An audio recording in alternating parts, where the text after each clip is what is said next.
Assalamualaikum warahmatullahi wabarakatuh.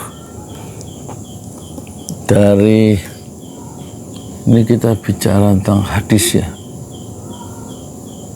Kita bicara tentang kalau ada niat ingin mati itu nggak boleh itu. Meskipun kita berada dalam bahaya. Dari Anas ya, radhiyallahu anhu, RA maksudnya semoga Allah meridhoi Anas. Dia berkata Rasulullah sallallahu alaihi wasallam bersabda, la yatamannayanna ahadukumul mauta lidurrin asabahu wa in kana la budda fa'ilan falyaqul Allahumma ahyini ma kanatil hayatu khairan li wa tawaffani idza kanatil wafatu khairan li. Muttafaqun alaih. Maaf. Jadi artinya janganlah salah seorang dari kalian mengharapkan kematian karena adanya bahaya yang menghadang atau menimpanya, tetapi jika dia harus berbuat demikian, hendaklah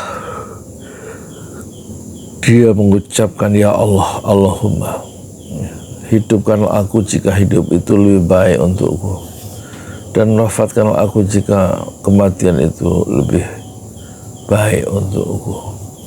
Allahumma ahyini ma kanatil hayatu khairan li wa tawaffani idza kanatil wafatu khairan li.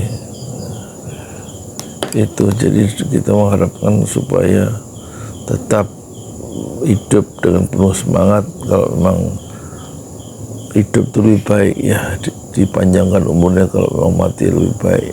Kita minta, mohon kepada Allah supaya diwafatkan dalam keadaan baik.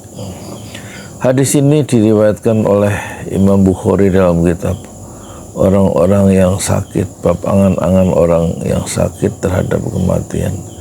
Dan hadis ini diriwayatkan oleh Imam Muslim dalam kitab zikir dan doa, bab makruhnya mengangankan kematian karena tertimpa kesusahan. Ada penjelasannya ya dalam hadis ini, yaitu lidurrin asobahu. Dalam hadis tadi Rasul mengatakan lidurrin asobahu ya. La yatamannayanna ahadukumul maut liudirrin ya asobahu, karena adanya bahaya yang menimpanya. Maksudnya apa? Maksudnya yang berkaitan dengan dunianya seperti kemiskinan, kemudian dengan tubuhnya seperti penyakit dan semisalnya. Ada dua mutiara hadis dalam hadis yang diungkapkan oleh Rasulullah. Pertama, makruh ya, dibenci bagi seorang muslim untuk mengharapkan kematian ketika tertimpa kesusahan yang berkaitan dengan dunianya atau badannya, karena angan-angan ini membuatnya merasa tidak ridho terhadap takdirnya. Bismillahirrahmanirrahim. Saya minum dulu. Alhamdulillah. Bismillah. Alhamdulillah. Kedua hadis tadi, la yatamannayanna ahadukumul mauta lidurin asabahu fa in kana ya, la budda fa'ilan falyaqul Allahumma ahyini ma kanatil hayatu khairan li wa tawaffani idza kanatil wafatu khairan li. Dalam hadis tadi, orang yang mengangankan kematian itu, mencita-citakan kematian itu, hendaknya berdoa dengan kalimat-kalimat seperti yang diajarkan langsung oleh Rasulullah yang mengandung penyerahan diri kepada Allah yang Maha mengetahui hakikat dan kesudahan berbagai perkara. Jadi ada proses penyerahan diri kepada Allah ketika kita menghadapi situasi yang sulit ya dalam kehidupan. Ya, doanya yang diajarkan oleh Rasulullah adalah Allahumma ahyini, ya Allahumma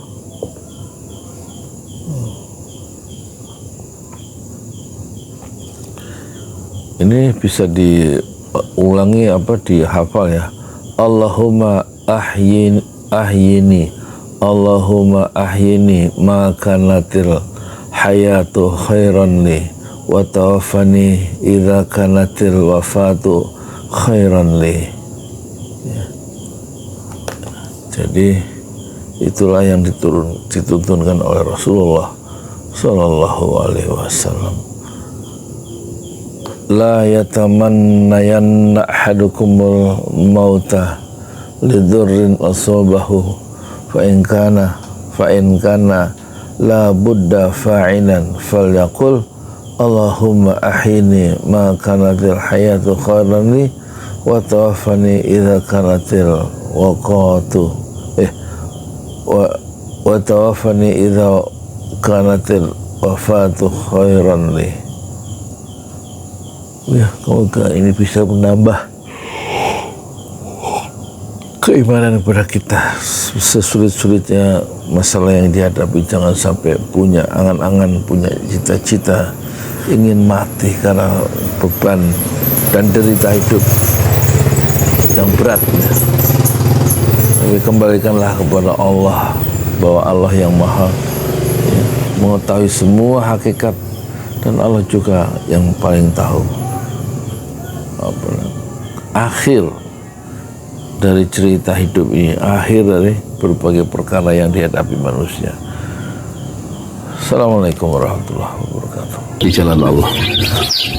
Ini Masjid Enam Syuhada lagi dikunjungi sama Ketua Hilmi. Modal awalnya berapa Pak Yudi Pramuko? 750.000. 750.000 rupiah aja. Jadi ini 500 jutaan nih barang. Sekarang udah habis 310. Masya Allah, tuh udah pakai keramik, plafon tinggal.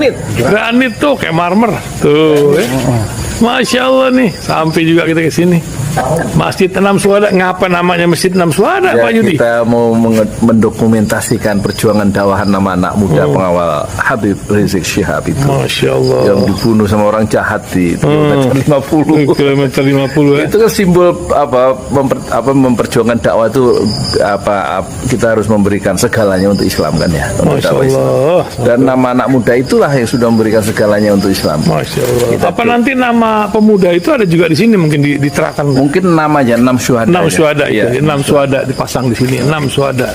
Bipali, apa yang dikomentarin dari ini semua, Bipali? Masya Allah, luar biasa. Dari uang 700.000, kalau pengen ternyata bisa.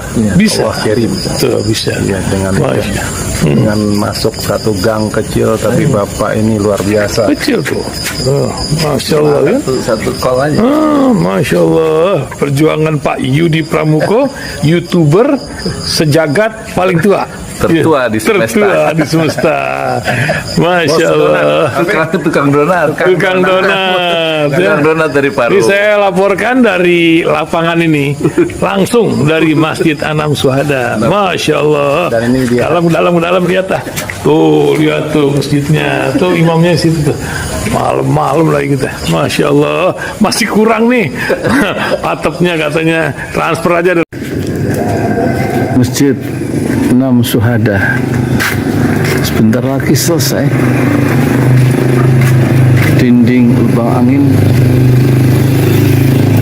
sebagian sudah terpasang, lantai 2 dan kemudian plafon termasuk lantai bukan keramik, granit 150 dus bersama tiang-tiang yang ada 16 setinggi 4,5 meter. Kemudian finishing terakhir adalah tangga menjebol atap ya, lantai pertama untuk masuk ke lantai 2. Inilah Masjid Enam Syuhada. 2,5 tahun lalu dimulai pada 2 Agustus hari Senin 2021. Tinggal sedikit lagi insya Allah,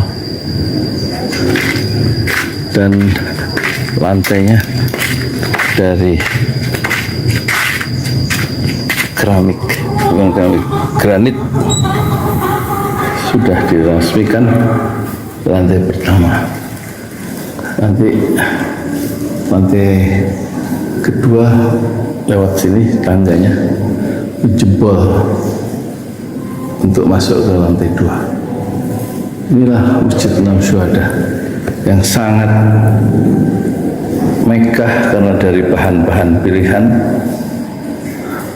kualitas nomor 1.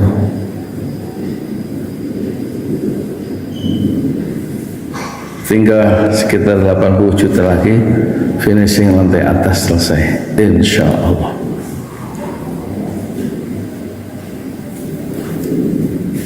Ya, inilah Masjid Enam Syuhada